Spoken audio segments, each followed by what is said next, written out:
Hello বন্ধুরা, এখন তোমরা সবাই জানো আমাদের ওয়েস্ট বেঙ্গল হচ্ছে 25,000-এর থেকেও বেশি বেকার। 25,000 বেকার। আগেও জানতাম বেকারত্ব আছে, but now we have a number. আগে বিয়ের সম্বন্ধ হলে বাবারা জিজ্ঞেস করতো, মেয়ের বাবারা ডেফিনেটলি জিজ্ঞেস করতো ছেলেদের, কি তুমি গভর্নমেন্ট চাকরি করো তো? তোমার কত টাকা ইনকাম? কাকু কই গভর্নমেন্ট চাকরি? এবার কি জিজ্ঞেস করবে? আপনার চাকরিটা আছে তো?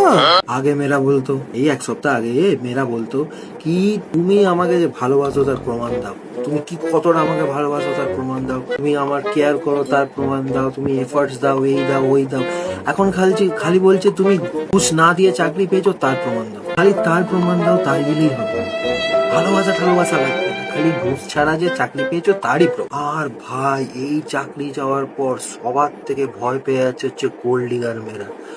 গোল্ড ডিগার মেয়েদের একদম মাথা খারাপ হয়ে গেছে, এখন বুঝতে পারছে না। আগে তো চাকরি থেকে টাকা থেকে, গভর্নমেন্ট চাকরি থেকে প্রেম করতো, এখন লেওড়া পুরো কনফিউজড কি সালা গোল্ড ডিগ করতে গিয়ে সিটি গোল্ড যদি বেরিয়ে যায়।